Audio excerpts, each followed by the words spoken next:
Hey, this is Nick Stahl, and you're listening to the Don't Go Out There podcast. In a world where zombies, ghosts, serial killers, and vampires all exist, it's Nico, Brian, Mike, and Dustin, and they are all that stand between you and the films that could end the world.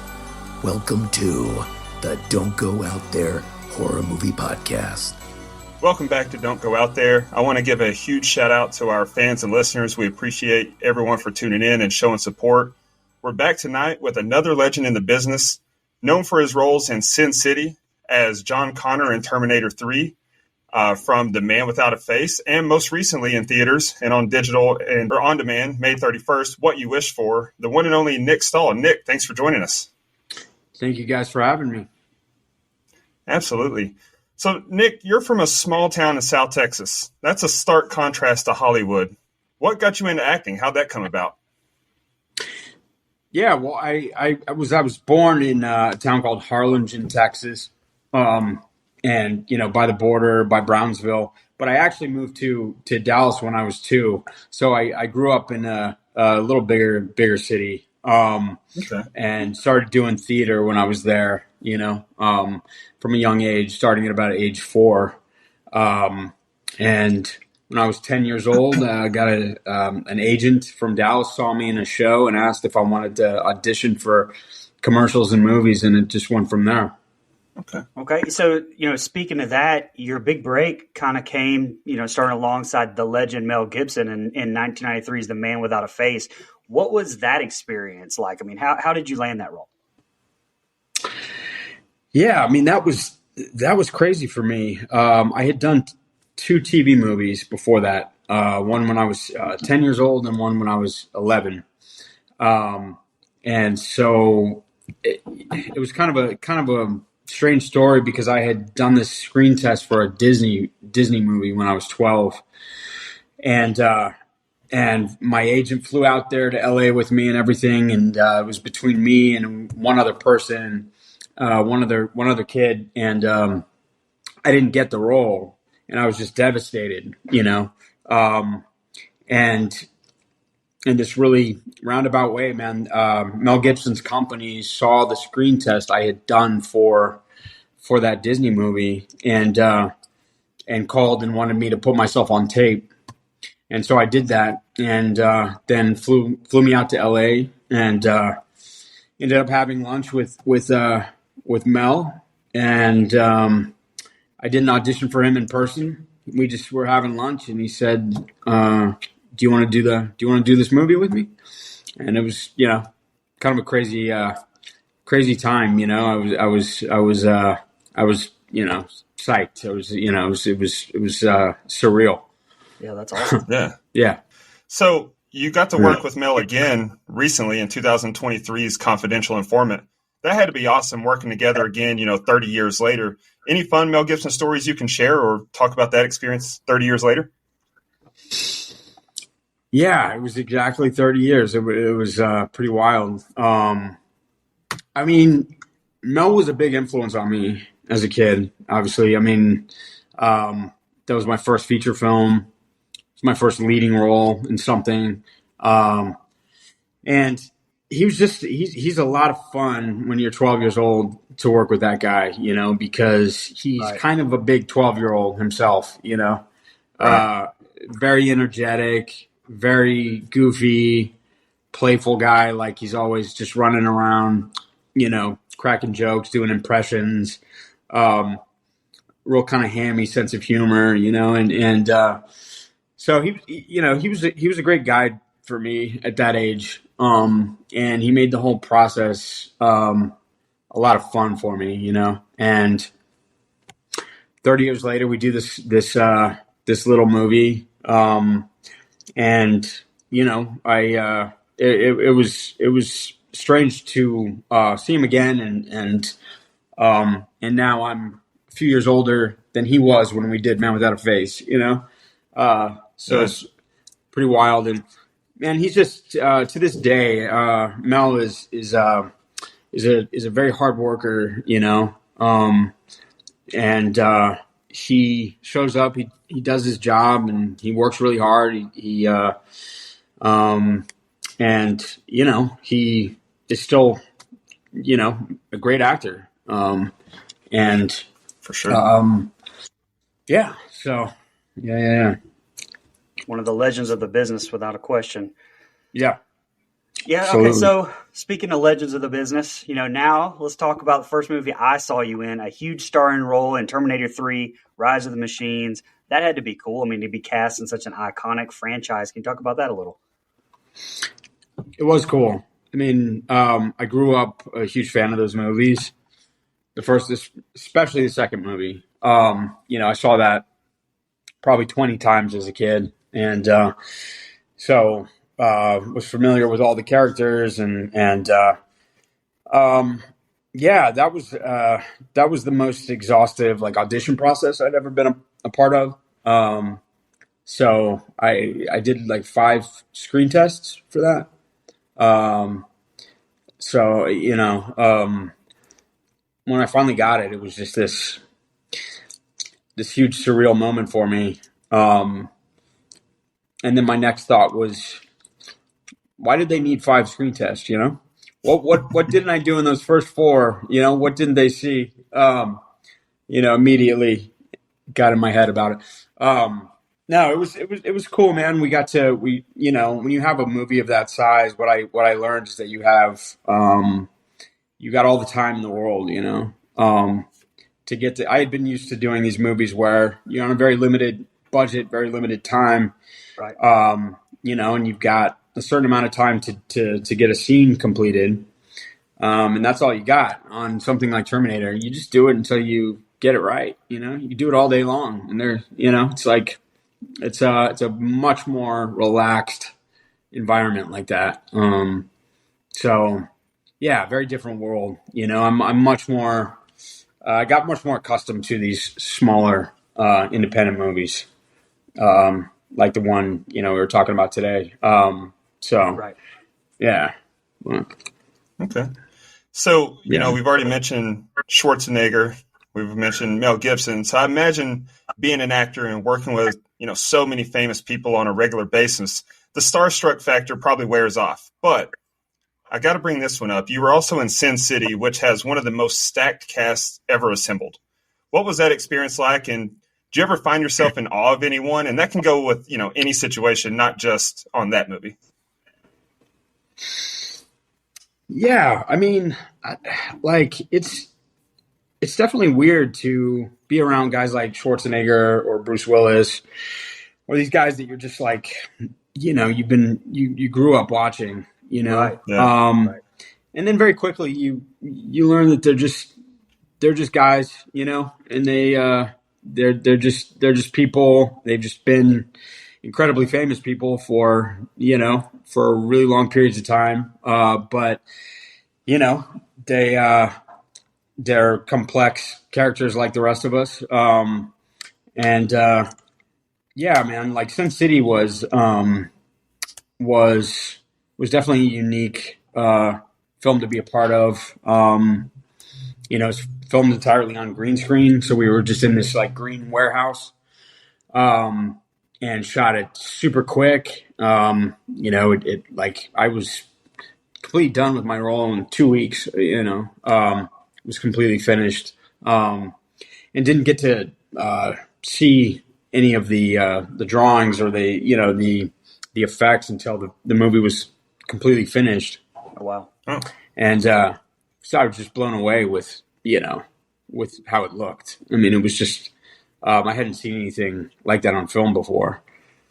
Yeah, and so when you're there filming in this just this green background, it's like you could easily be doing like a student film or something, and then you see the finished product, and it's like you saw the genius of Frank Miller, in his drawings, and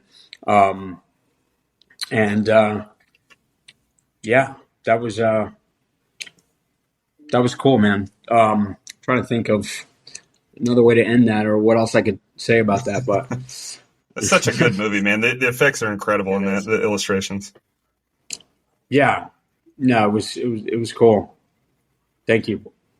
One last thing before we get to what we wish for.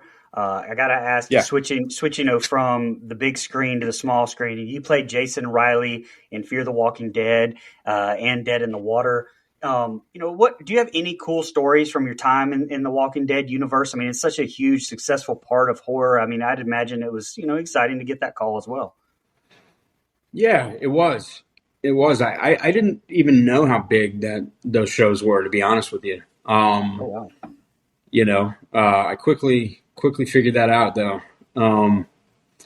And yeah, it was fun. That was the first job I had out of since the pandemic. After the Right. pandemic. So, you know, I got to go to Austin and film that, and which was a huge contrast from how LA was doing at the time. Came out here, and it was like the sun was shining, and people Right. were walking around in parks, outside jogging, and it was. And then I ended up moving here, because of that, because it was just Right. this. I have a kid, and Yeah. moved here, get her out of LA, Absolutely. and I'm gonna say about Walking Dead. I got to put on zombie makeup, which Nice. was cool. Got to, send pictures of my family. Yeah, I wasn't on it very long. I did 5 episodes, but it was cool. I was hoping like maybe I'd go on to the next season, but it wasn't to be. Didn't make that. Yeah. Hmm. Was the makeup process pretty extensive? I mean, was it one of those 3 or 4 hour long things, or was it pretty quick? Yeah, it was, but I only had to do it once. And I think the second time they did it, it was a lot shorter. But yeah, so it was pretty brief. I'm not a huge fan of the prosthetics. It was Right. cool because I was like, one of the walkers, and so that was like it's like a fun moment. But I've done enough of those prosthetics, like on Sin City and stuff, that I got kind of sick of them. Once you've done it, you're like, all right, Yeah, for it gets a sure. little claustrophobic and it's just uncomfortable. It's not my Yep. favorite thing to do, but looks cool. So Yeah, I get that for sure. yeah. So, real quick before you go on, Brian, what is it like switching from movies to TV? Do you have a preference now that you've done multiple episodes and multiple movies? Is there a preference or a big difference? Yeah, I mean, I've done a lot more movies than Right, TV. And in fact, I've only been like a series regular on a show twice.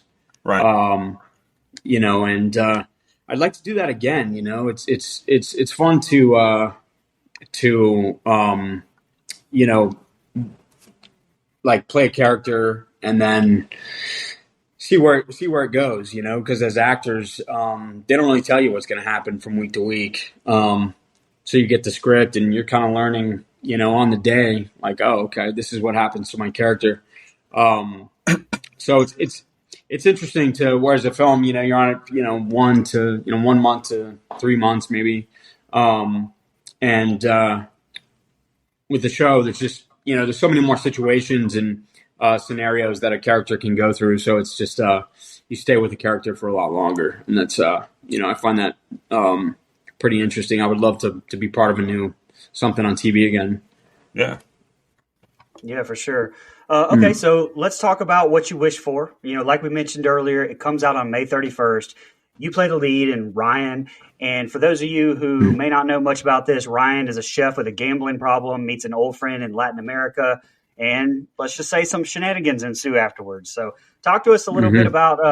about what you wish for. Yeah, I mean, you kind of described it. It's a guy who's having kind of a rough patch in his life, and he's running from some problems, a situation that he's in, and he's kind of seeking escape down in South America. It's kind of an undisclosed location. They don't really tell you where you are. And he meets up with an old friend. They were in culinary school together. And so they used to be on this even playing field. But his friend's life is now this big contrast to his. He's living in this beautiful, beautiful house, and he gets to travel around the world. And I find out he's making all this money just cooking, and he's just got this life that just looks amazing. And an opportunity presents itself, without spoiling too much of the story. Circumstances, present themselves. So Ryan has this choice, and the choice is basically, I can compromise my values and who I am, and you could call it, selling your soul, maybe, Right. for this life that looks really glamorous and great, and as the movie goes on, you discover what the price is that Ryan has to pay for that choice. Yeah, there's a Yeah. lot of symbolism, it seems like, in this movie throughout, and lessons to be learned and stuff like that. What is it? Is there anything in particular that drew you to the script when you first got it? Yeah, it was just a really smart script. I really liked his writing. It reminded me of like an older kind of throwback thriller Right. script, like a Hitchcock type Yes. feel. These days, like horror films, it seems, they're kind of instant gratification, like a lot of jump scares and stuff. Yeah. And they're kind of cheap scares in my mind. And this movie really takes its time. I would say has a more of a deliberate pace. You get to know the characters. You start to, you start to care about the characters involved. So when scary stuff happens and those horror moments happen, they're kind of earned, and you actually are invested in the story. Um, yeah, I mean, it's I kind of describe it as Hitchcock in the jungle. Yeah, absolutely. So it's fun. Yeah. The thing I appreciated the most about it is its originality, because I mean, I don't know how you feel about the state of Hollywood or the state in movies right now, where it's almost seeming like they're, and me and Dustin has spoke to this many times, a lot of cash grabs, just using names and franchises and stuff like that. So when a movie comes out like this that's original and has Hmm. something to say, it's a very nice breath of fresh air. Yeah. No, I agree. I'm not a huge fan of the current state Yeah. of movies. Of films. Yeah. Especially like I was saying, genre movies, like horror movies and stuff. Seems like the really good ones aren't. They don't have wide releases. A lot of people don't see them. Yep. Exactly. I've seen some good ones at film festivals recently. Horror thrillers, and they're a lot more interesting than a lot of the mainstream movies, but they just don't seem to get wide releases or get a big Yeah. audience, unfortunately. Yeah, you're absolutely But right. It seems like everything is that gets a wide release is a rehashing or a sequel or a reboot, and it's like, okay, we've been down this true. road. Give us something new. And you're right, it's Yeah. harder to find those. They're out there. It's just harder to find them Hmm. in theater. So now Yeah, you did mention for sure. that an undisclosed South American location. Did you film on Yeah. location in South America, or was that done domestically? Yeah, we did. We filmed in Colombia. Oh, awesome. Yeah, 3 hours outside of Bogota. Oh, that's We're in the mountains. yeah, It's just this incredible remote location. Up there in the mountains, there weren't hotels around, so we were staying in houses, together. Like me and other actors were staying. The producers, director, we were all staying in the same neighborhood where the house is in the film. So it kind of felt like we were in, it was like summer camp or something, yeah, and yeah. That's awesome. we got close with the other actors, and yeah, man, it was really cool. It was a really beautiful country. I would love to go back. Yeah, that sounds incredible. So, Yeah, it was. all right, Nick, is there anything else you'd like to plug, like maybe upcoming projects or social medias? Where can fans find you online? Man, my daughter's trying to get me to participate online more than I am. It's just, yeah, I'm on Instagram. My name, it's Nick Stahl. But haven't had the account very long, so I need more more followers, and that's the only social media I have. There you go. I've got a couple movies coming out. One's called Violent Ends. It's like a crime drama. We did in Arkansas, and then another drama that's kind of a crime drama as well, called Keep Quiet with Lou Diamond Phillips, Nice. Awesome.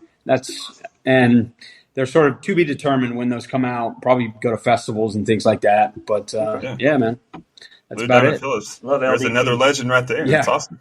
Yeah, the return of Lou Diamond Phillips. Yeah. Yes, Yeah. sir. Yep. All right. Well, thank you so much for joining us, Nick. We won't take up any more of your time. Be on the lookout for What You Wish For starting May 31st. And as always, thank you again for tuning in to all of our listeners. And so long from Don't Go Out There. Thanks, guys. Don't go out